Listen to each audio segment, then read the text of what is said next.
Hey everybody, welcome to the Show Board Game Reviews. This is a YouTube channel dedicated to the tabletop gaming hobby. This is a video series looking at the game of Dungeon Decorators. Now, Dungeon Decorators is a 2 to 4 player game from Slugfest Games. It's a tile laying game where players are going to be building up a dungeon, and the game plays about 60 to 75 minutes. Now, this video is a review for the game itself, but if all you really want is just a quick overview, some sample game, or learn how to play the game, check out the other videos in the series. Come on back after a break for a full review of the game itself.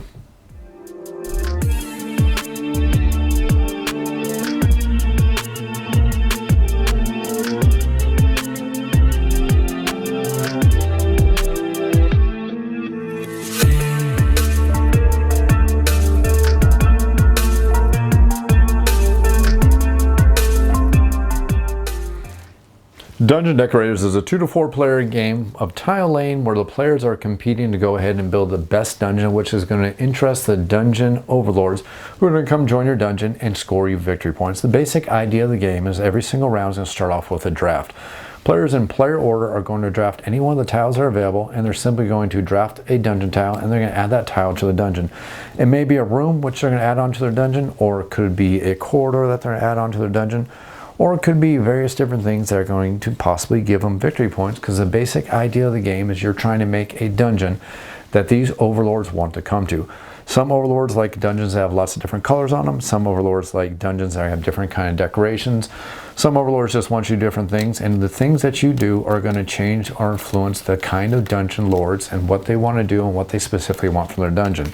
So this kind of influences the decisions you're going to be making every turn and how you're going to be building every dungeon with the dungeon tiles that are available.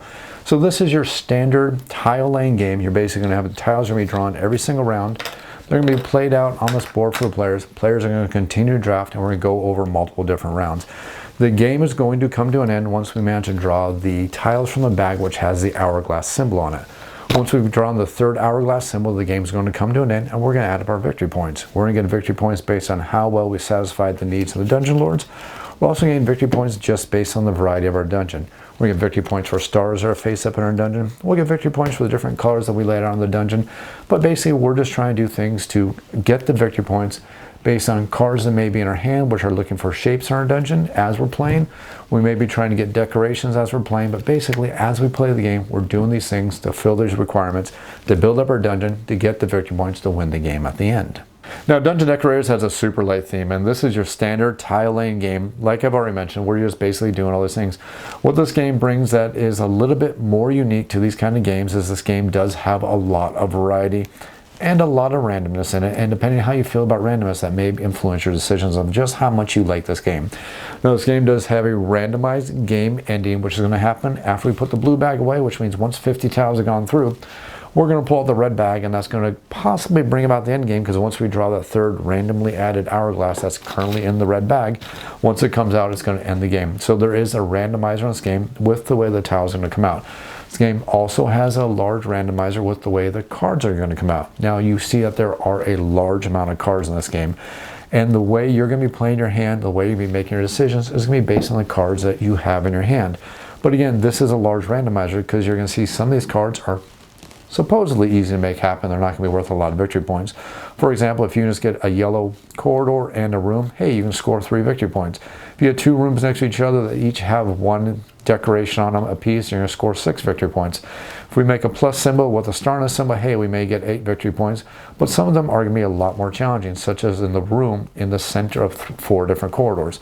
So some of the more difficult ones can be much more challenging, but it adds a little bit of variety and a little bit of randomness. And again, there's additional amount of randomness and replay in the game, and the fact that you're going to have all these dungeon overlords that are specifically looking for things before they come to your dungeon. Now, some of these are going to be the most of and the second most of, and other ones are just going to give you random extra things that are just basically going to be goals that you're going to be going after as you're playing the game. You have your different kind of goals. You have your yellow goals, which basically modify the current rules of the game. For example, this one says you're going to get 3 points for each green or yellow tile in your dungeon at the end of the game. So it's going to influence your decision as you're playing the game.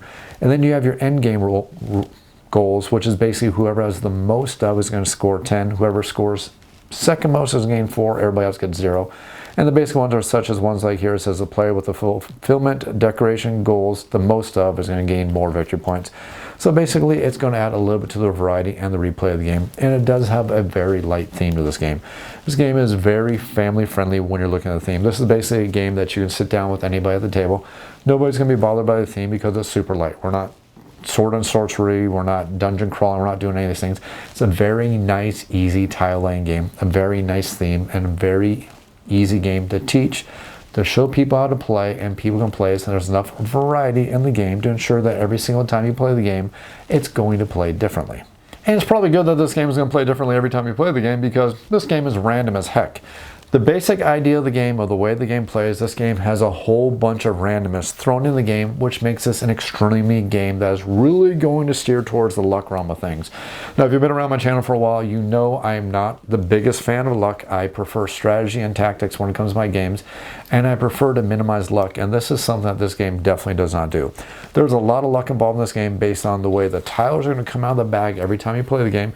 The game does come with 120 tiles, and every single time you play the game, you're going to randomly pull out 20 tiles without the players knowing what 20 tiles are now out of the game. You're going to put 50 tiles in the blue bag, and then you're going to put 50 tiles in the red bag, again adding to the randomness of how these tiles are going to come out. Then every single player is going to get their hand of cards, again adding to the randomness of the way the player is going to be scoring victory points, meaning that every single player has their own random setup and how everything is going to happen. It is extremely random and very, very luck based. You can potentially get a couple of hand of cards at the start of the game which synergize extremely well. It's also possible to get a hand of cards at the start of the game that do not synergize well at all, or there could be cards that require tiles that won't come out till the red bag appears, or it could be tiles that aren't even in the game. So there is a huge amount of luck in this game, and this is one of the first biggest caveats I want to give when I'm talking about the game of Dungeon Decorators. This game is what I like to qualify as a fun family game for adults and kids to play together. This is not going to be a game that a lot of players who are going to be very serious, players who like a lot of strategy, players who like a lot of tactics are going to enjoy this game. Now, there are a lot of tile laying games. I can pick one as a great example, which is the game of Azul. And don't be fooled, that's all Azul is. Azul is a tile laying game, except you're laying the tiles out in specific patterns to try to score victory points. Well, you have the same idea here. This is a tile laying game where you're trying to lay the tiles out in specific patterns to score victory points. But the problem here is that it is so extremely random on how you want to be laying these out. Because you could have some shape goals and some decoration goals which are going to come out, and you probably won't have anything that you can score. So you're going to do your darndest early in the game to try to get rid of those cards. But while you're doing that, you still need to be building up your dungeon here. So as you're building up your dungeon here, it's going to start forming shapes. And hopefully, hope beyond hope, is that you're going to start building your dungeon in a way that luckily is going to start matching the cards you're going to start drawing later turns. May happen and may not happen. So you have a huge amount of luck in this game.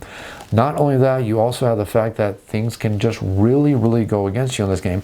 As you start playing the game later on, it is very possible that you're going to start drawing cards that are going to be impossible.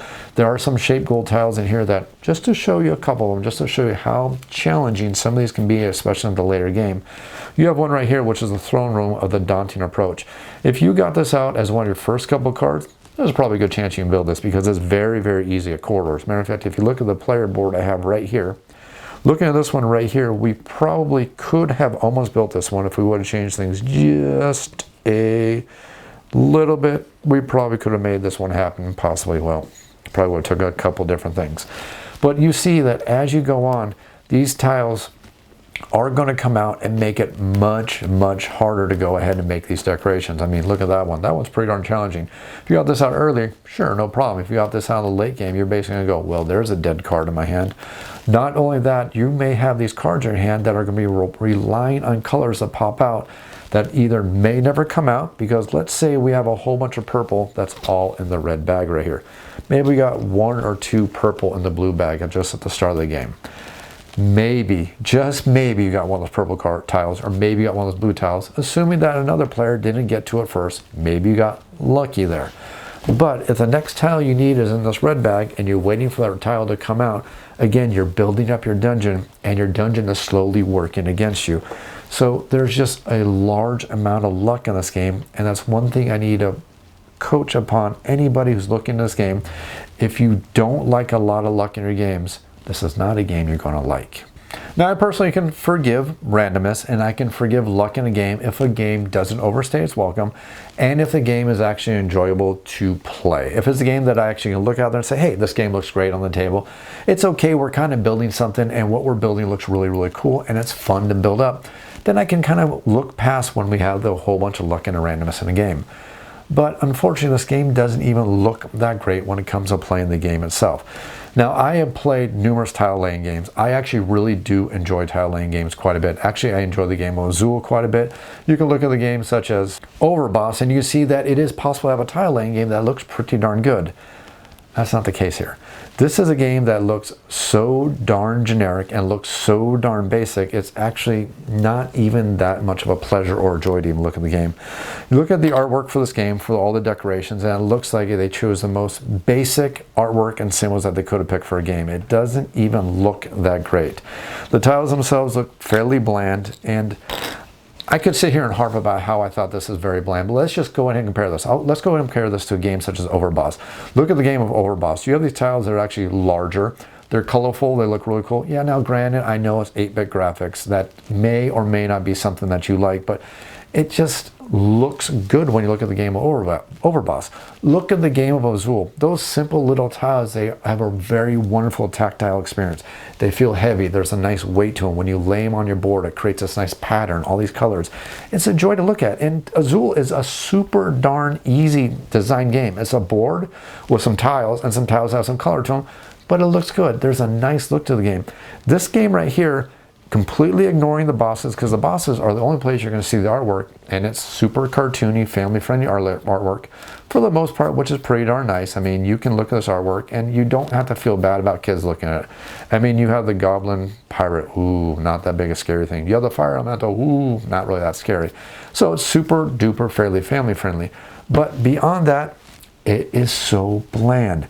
These tiles are extremely bland. It's a basic corridor. It looks like this corridor, which looks like this room, which looks like, oh, this corridor is a little bit differently because it's red. So it's a little bit different because it's orange, but it just looks so bland and the same. And even the decorations on the back of every single one of these tiles, it looks so darn bland. Spiderweb, flag, table.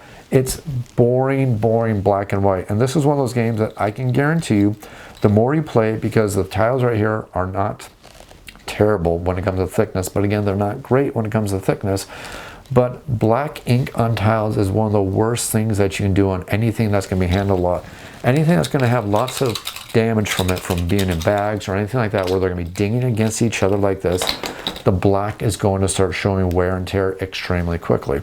That's why when you see a lot of popular card games, they don't use black on the back of the card games, unless you want to be a card game where you're rebuying the cards all the time.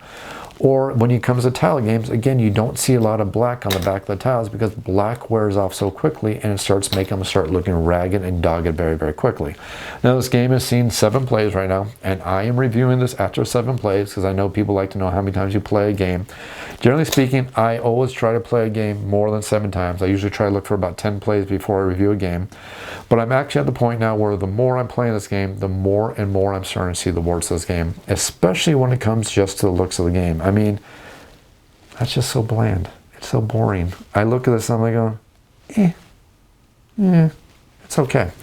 And when we have a marketplace where we are looking at a marketplace right now where we have an embarrassment of riches, we have over 1,000 new board games coming out every single year, whether you're looking at retail, whether you're looking at Kickstarter, whether you're looking at Indiegogo, whether you're looking at GameFound, we have an embarrassment of riches when it comes out to board games. And average doesn't cut it anymore. An average game is trying to fight among a plethora, a veritable tidal wave of games that actually look good or play good, or, you know, when you get the magic golden egg, a game that looks good and plays good and doesn't cost an arm and a leg, well, that's kind of the magical goose that lays the golden egg right there when you get a game that can do all those things. This game really doesn't do any of those 3 things. It doesn't play great. It's too darn random. It doesn't look good because it's bland. And, well, I guess actually they got the price right, because that's one thing where this game is actually pretty darn decent. This game retails for $40, and for the $40, you're actually getting a decent amount of components. You have 120 tiles, which is nice. And again, these tiles, they're not terrible. I'm not going to say they're horrible. quality-wise, but darn it, when it comes to looks, it's just about as bland and boring as you can get. You have some extra components which look good. Again, these are cardboard. Their player boards are decent, and when there is artwork, the artwork is fun. It's kind of whimsical. I like the artwork. I have fun with it. But darn it, the artwork should not be on 4 player boards and a couple cards. Everything else is just bland. Now, I will freely admit, though, that one positive about this game is that there is a good amount of replay variety of this game. If you can get past the randomness, there's actually a phenomenal amount of replay for this game, and that's pretty much one area where I do think they knocked it out of the park. Because you have so many different combinations, because you have this deck of boss monsters here. It's 1, 2, 3, 4, 5, 6, 7, 8, 9 of these boss monsters right here. You have 1, 2, 3, 4, 5, 6, 7, 8, 9 of these boss monsters right here. You're going to get 2 boss monsters from each one of these decks, meaning that every time you play the game, you're going to have a lot of replay variety because you're going against the different bosses right here. You have a phenomenal amount of replay variety based on the way the tiles are going to come out every single time you play the game, and a phenomenal amount of replay variety with the way you're going to be building your dungeons based on the decoration goals you have and the shape goals you have here. So it's a great amount of replay, but the problem is it's luck-based replay versus strategy replay. It's kind of like, in a way, kind of reminds me of the game of Munchkin, which means I'm almost putting the nail in the coffin here when I'm talking about the review of this game. But Munchkin was a game that was fun in 10 or 15 minute increments. The artwork and the graphics were not that great, and it was super lucky and super random, but it was fun for what it is, and it had tons of replay variety based on all the stuff that you have in it. And this way, in a way, this game kind of reminds me of Munchkin, except just like Munchkin, it wears out its welcome pretty darn quick. But if you take this game as kind of more of a family game where you're talking about parents playing a game with kids, this is kind of where this game actually kind of takes a little bit of a twist when we talk about a review for the game itself here, because this is one of the aspects where the game actually could be more enjoyable. Because when we play games with kids, it's much more enjoyable to have games where you have lots of luck in them, because it keeps the board balanced between the adults and the kids. It lets the children know that they actually have a better chance of winning versus mom and dad. It gives them a chance to actually possibly win the game. It also gives them a chance to actually have a lot of fun because they don't feel like mom and dad are holding back. I don't know if you are like my kids, but I can tell you my kids do not like it when mom and dad, well, I guess I should say dad, because mom only likes to play a couple board games where dad likes tons of them, but they don't like me to hold back. They want me to try to win because they know that when they do win, they enjoy that win so much more because they know that there's something enjoyable about it. And I don't think my kids are unique in that. Kids enjoy playing a game where they can actually feel like they're being challenged by the parents and actually go full tilt and try to win the game. And since there's so much randomness and so much luck in this game, that can happen. So that's actually a great thing about the game, and the game doesn't take that long to teach how to play the game. It is quite literally, you can look at another player and say, this is how you play the game.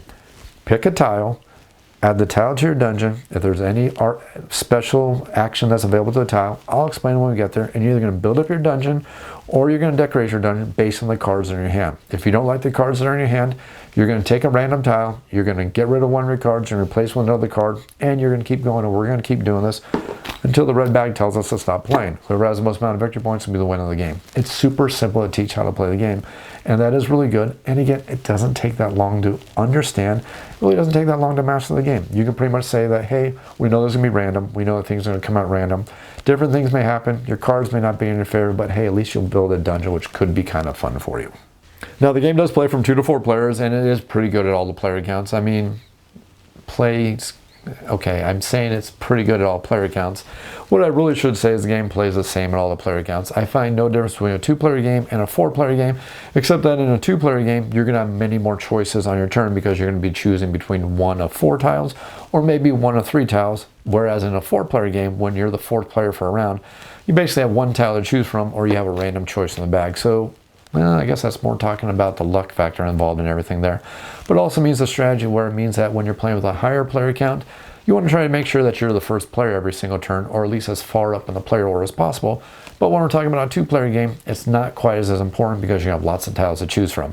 So it plays a little bit differently at the lower versus higher player counts, but it doesn't make a huge difference, and the game still plays pretty darn quick. Now, unfortunately, this is one of those games where the players are going to be taking their actions 1 turn at a time, which I thought was kind of goofy and silly. When I played it, we finally got to the point where it was like, let's all just take our turns at the same time. We all are going to put our tiles out there. We're all going to claim our tile, then we're all going to build our dungeons. It kind of made the game go faster and ensure that the game stuck more around the 60-minute mark, especially with 4 players. That's just something we did. But just understand the rules. It basically says that everybody takes their complete turn all at the same time. Didn't work for us for after a while because for time-sensitive issues, we wanted to speed up the game, so we all just started taking our turns pretty much at the same time, claiming our tile and building our dungeon. That worked out a heck of a lot better for us. So the ultimate question here is, did I like this game, yes or no? And this is going to be one of those hard ones for me to say because I know me personally, I don't enjoy this game. I would never play this game again. I have no intentions of ever playing this game again unless somebody actually asked me to play and no other game was available. Then I would probably, I'd go do taxes or something like that. Now this game does have a target audience, and every time I like to do a review for the game, I like to say who the target audience for the game is. I think the target audience for this game is going to be your average Target Walmart customer who's going to Target or Walmart and looking for a board game to play with their family. I think that target demographic could actually have a lot of fun with this game because graphically this game looks like your average Hasbro games such as your Monopolies, your Sorries, your Troubles and everything like that. It basically has a graphical look of that style of game. It doesn't look super fancy. It doesn't look super everything. The only thing that looks decent, again, like I said, are the player tiles and the cards for the boss monsters. Everything else is pretty bland looking. So it keeps the cost down. A mom or dad can go inside a Target, go inside a Walmart, see this game on the shelf for $40, bring it home and play with the family, and it's easy to teach. You're not going to get confused by the rules. Although the rule book was kind of iffy. I mean, the rule book wasn't hard, but I don't know if your average gamer would get the rule book on the first read through. It's kind of organized, kind of goofy. I think they could have did a heck of a lot better with organization of the rule book, but you'll be able to muddle through it and figure out how to play the game, especially since it's an easy game to play. I think for that target audience, for a family gamer who shops at Target or Walmart for the board games, or even going to Barnes & Noble, that's pretty much the target audience for this game. But if you are the type of person who spends a lot of time on Board Game Geek, you watch videos for board games, you play a lot of strategy games, you play a lot of tactical games, or you play a lot of games that have a long tooth and the ability to have a lot of replay, a lot of strategy, a lot of tactics, or games that you're going to play more and more because you want to unlock the strategies or the tactics or the long playing ability of the game, this isn't going to be a game for you. Figure out which category you fit in. If you're a family gamer looking for a game to play with your family, it might be a good game for you. If you're not that category, walk away from this game because I don't think you're going to enjoy it. It's just too random, too luck-filled, doesn't look good enough on the table, and it just doesn't check enough things in our modern board gaming era where we have so much of an embarrassment of riches when it comes to games. When it comes to games these days, you basically have 3 pillars that you need to succeed on. If you can succeed on all 3 of these pillars, you're going to knock it out of the park. If you can succeed on 2 of these pillars, you'll probably succeed. If you just only succeed on 1 of these pillars, well, you're probably going to be forgetting about the sounds of times very, very quickly. And the pillars are deep, enriching strategy, wonderful looks or components, or a desire to actually want to look at this game on your table, or a fantastic price point. Those are the 3 pillars that can make any good game.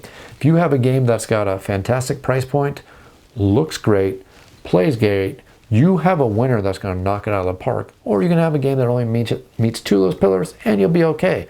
But if you have a game that only meets 1 of those pillars, well, you're going to be forgotten by the sands of time. And that's where Dungeon Decorators is going to be. It's going to be forgotten by the sands of time. Hope you enjoyed this video. I hope you enjoyed this video series. If you have any comments or questions, make sure you leave them down in the YouTube comments down below. I will definitely get to them as quickly as I can. You also feel free to email me off the shelf board game reviews. That is otsbgr@gmail.com. I will definitely answer your email as quickly as I can. If you enjoy this channel, if you enjoy the content I put out there, think about supporting the channel over on Patreon. It's just literally just $1 in the tip jar can help me cover my costs and help me bring out more content for all of you. Remember, the channel is 100% sponsor free. So basically everything you see is coming out of my pocketbook. So $1 in the tip jar can really help. Patreon.com/OTSBGR. Remember, if you enjoy this video series and if you enjoy this channel, click that like button, click that subscribe button. And as always, thanks for watching.